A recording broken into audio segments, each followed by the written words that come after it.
This is ZNS Total Sports, brought to you by Fourth Terrace Diagnostic Center.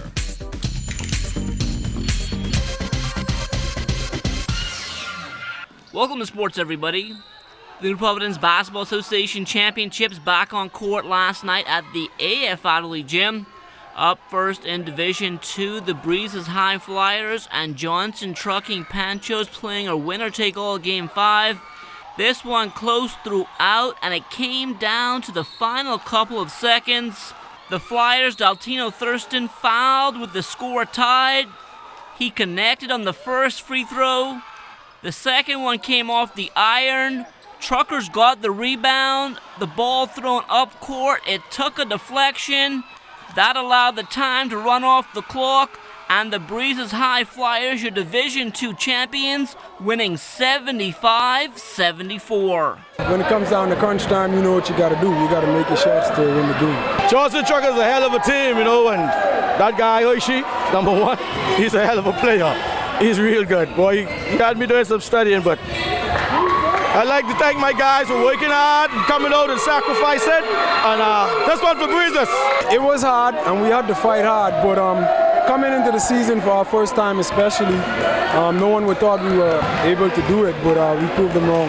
And I really wanted this one. You know, when the season started, I look at it was a long process. But boy, we fought hard, we worked hard. And that's the payment for working hard. First time being here, being a champion, and it feels good. As for Division I, that series was also tied at 2 games apiece. Winner of Game 5 would be in the driver's seat in this best of 7. The Mailboat Sidebots started strong, but when the Mr. Ship It Regulators found their groove, it was smooth sailing. Regulators win 101-88 and take a 3-2 lead in the series. It's been a dogfight from Game 1.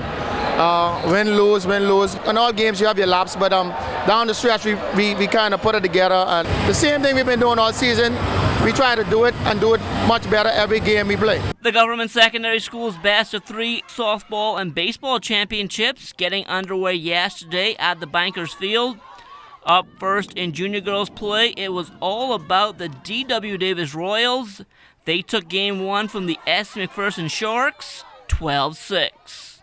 As for the junior boys, the H.O. Nash Lions also took a 1-0 lead, beating the A.F. Adderley Tigers 5-1. We were a little shaky at the beginning, but after we got rid of the jitters, we settled down and played our typical H.O. Nash game. And hopefully tomorrow we can win our 3rd consecutive championship.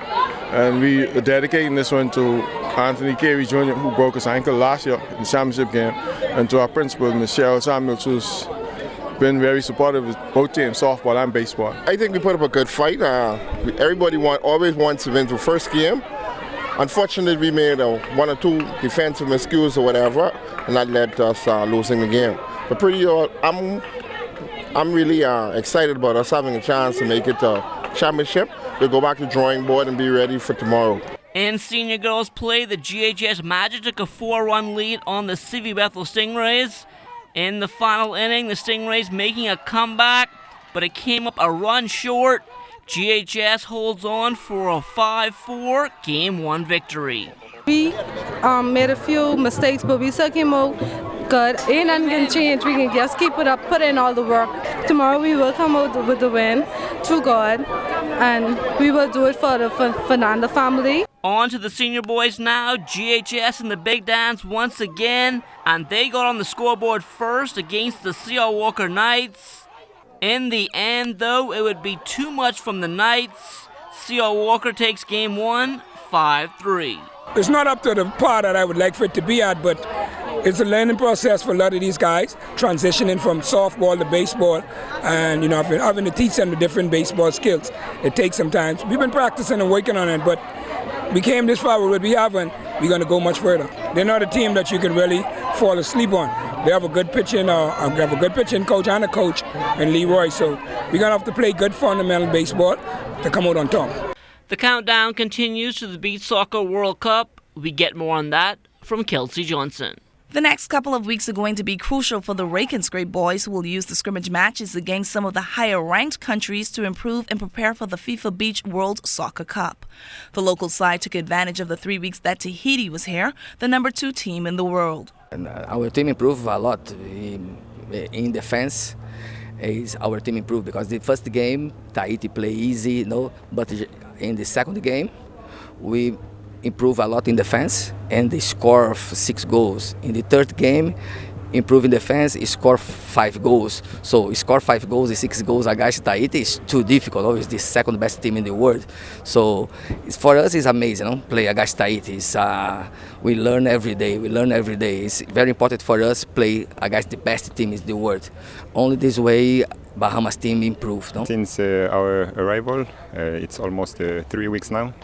We can see that the boys are improving physically, so now it's a little bit better in the part of the physics. So we are happy to be here 1 month before.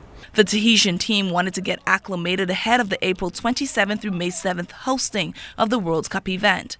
With the Golden Glove guarding their goal and a second-place finish from the last hosting, the Tahitian squad is ready to execute. As for the local side, their coach continues to press upon the squad the importance of staying focused. In Tahiti, we don't really have the structure for have a good training. We don't have the good sand. So it's important for us to leave 1 month before to get used with the sand we're going to play. So we are very happy to train in the stadium and to be ready for the World Cup. In the beach soccer, have 2 phases is very difficult in the game. The first 6 minutes and the last 6 minutes. The last 6 minutes, okay, we resist because the team already improve physically, but we need to improve in the focus, the concentration. Concentration in the beach soccer is crucial because in the last game, in 1 minute, Tahiti scored 2 goals. Tahiti is in Group D, one of the tougher pools with Brazil, Japan, and Poland. If we want to stay humble, we need to concentrate in the first game first against Brazil. It's the biggest team you have in the world. Then we have the Japanese team. It's a good level too, and we have the champion of Europe. So it will be very hard. So our first goal is to be part of the second part of the tournament. The Bahamas will play out of Group A, which includes Switzerland, Ecuador, and Senegal. Switzerland is their first match on the opening day. Kelsey Johnson, ZNS Total Sports. And that'll do it for sports. Stay tuned, check on weather still to come.